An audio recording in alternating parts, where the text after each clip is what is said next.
Okay, well today I'm gonna keep it kind of light, just cruising. Got a little late start, still a little fatigued from travel and work before I got here, but I'm gonna check out some gear, and I really want to get some shots of the gear that people that are here are using. Some of them may want to talk about what they're using and why they choose to use it, but a lot of camera people like to stay on the back side of the lens. So I'll do what I can.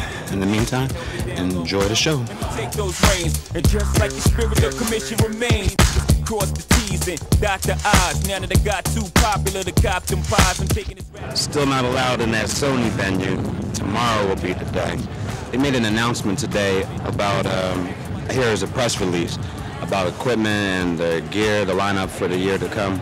So I guess we'll wait till tomorrow. Day 2, NAB 2014.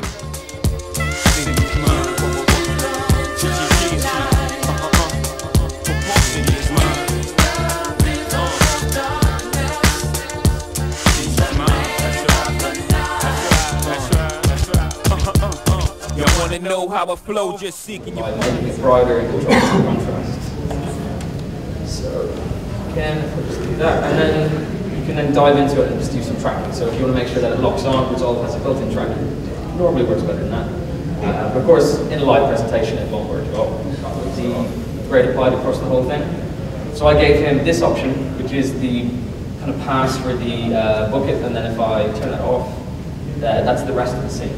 My name is Dan Moran. I'm a colorist based in London, and the company's called Smoke&Mirrors. So we've been around since maybe '97, and we do like special effects. We make music videos, we make commercials, and what we do is we take an original image. So say I did a music video for 2 Chainz. They shot it in Miami. The day looked pretty crappy. It was like really dull, so we made it look really sunny.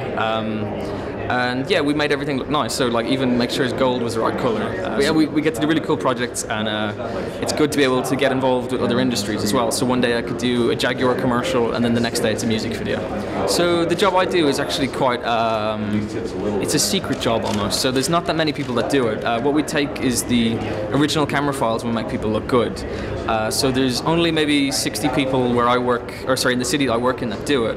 So you can make quite a lot of money from it, but everyone I know doesn't have a degree. There's no degree in color grading. So there's no college, there's no school for it. You basically look at photography, you look at things and say, I like that, I don't like this. And eventually your eye gets quite good at what you do.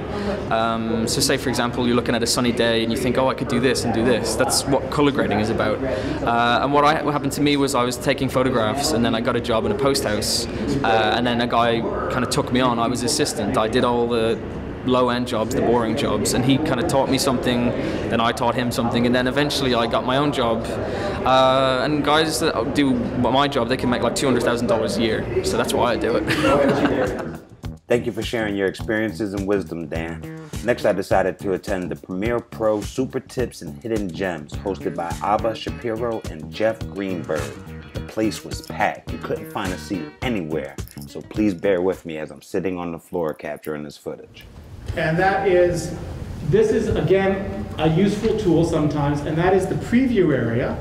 If you click on that, it opens up a little region here, which gives you a lot of information about this clip. Now, I don't use this as frequently in this view, in the list view. I use it in the icon view. It's accessible in both, but it does allow you some flexibility to play a clip if you want some gear that is selected.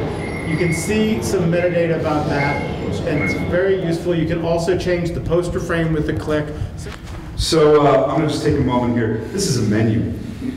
So right here is a menu. I'm just going to go ahead and say close all. So I'm going to go ahead and bring this down a little bit. Let's switch over into the media browser a moment. Not the media browser, the project. There's my project.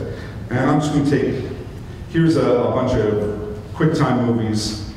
I'm just going to take 3 or 4 of them. And I'm going to right click. And I'm going to say, I'd like you to open all 4 of them in the source monitor all at once. And now this drop down has those clips. Now, where is this huge shot, reverse shot? Whether it's an interview, whether it's a narrative piece, where you're constantly switching between two clips as you're cutting between the two of them, you take multiple clips, you throw them into this source monitor, and now you can switch between multiple clips quickly. Instead of you having to go, oh, double click down here again, double click down here again, double click down here, you're able to go to that little time, you got double click and bring up the goddamn import file. So you start using your left and right arrow thinking you're going a frame at a time? I'm pressing the right arrow. And you have to hit it like 10,000 times to move forward a frame. So if you find that you've broken the machine, it's because you've switched to your audio time units from frames to actually sample rates. But this is brilliant when you want to really tweak the sound. When you're forced to, and you can actually set keyframes this way too. This is just a really cool thing, audio time units. How many people, this is the first time they've seen that? Okay, the section he's talking about can be found right here. And then you go drag down to audio waveform. And then right here, you have all of your audio accessible. Beautiful. Yeah, we should be hearing a lot of love in this room right now.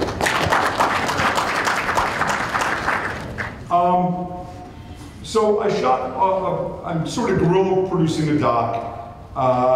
And I actually went and did the transcript of what he said. You can pay for this. We don't really, you can give Jeff $1, he'll give you the transcript. You can.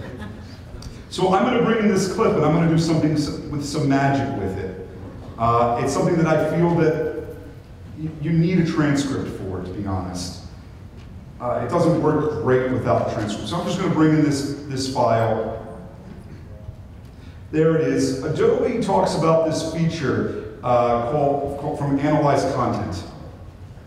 I'm going to bring up Analyze Content here. And it can sit back and try face detection we're not going to bother with. But we want speech detection and slower. The only thing is that it's not going to do a great job unless somebody is a very practiced, very enunciated speaker who doesn't make mistakes ever and, doesn't have linking words.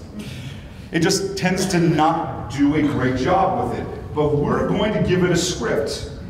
I've taken the script. This is a transcript of what he actually said. I know that this exists. This is 1172. This is the transcript. There's the transcript. I'm going to say OK. Now, the script text absolutely matches the dialogue. So we can take that. It's not OK. Now, when I say OK here, a lot's going to start happening. Media encoders popping up. It's taking this clip. And it's going to start analyzing that with that piece of information. It's pretty quick. Hey, Jeff. Hold on. Yeah. So, over here. Yeah. So, yeah. So you can do this without going to Adobe Story. You can do this without going to Adobe Story. Okay? For those of you who don't know, they tend to show you this with Adobe Story. I'm not using Adobe Story. I'm just attaching this directly to the clip under the analysis panel. So you say analysis, here's the text. Now, let's go back. And think of it this way.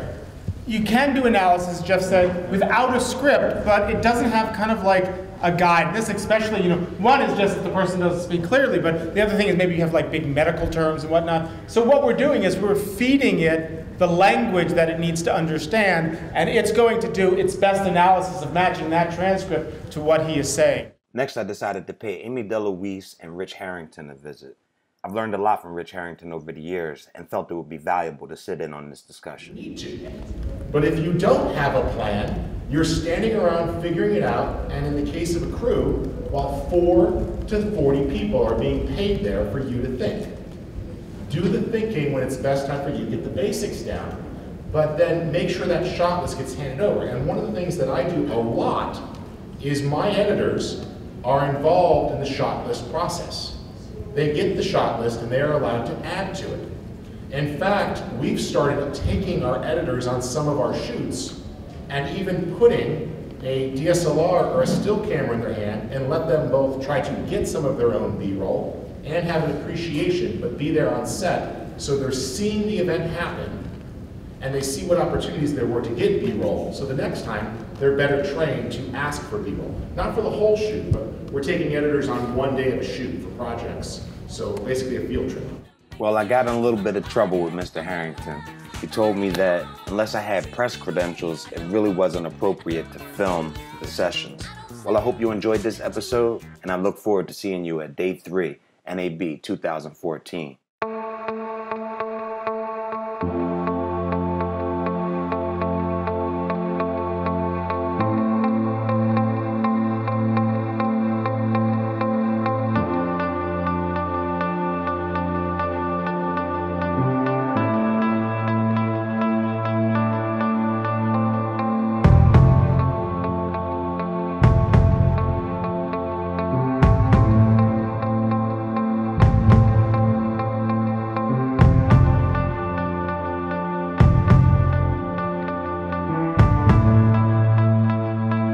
If you like this episode, please stay tuned as I continue to walk the floor at the 2014 NAB Show.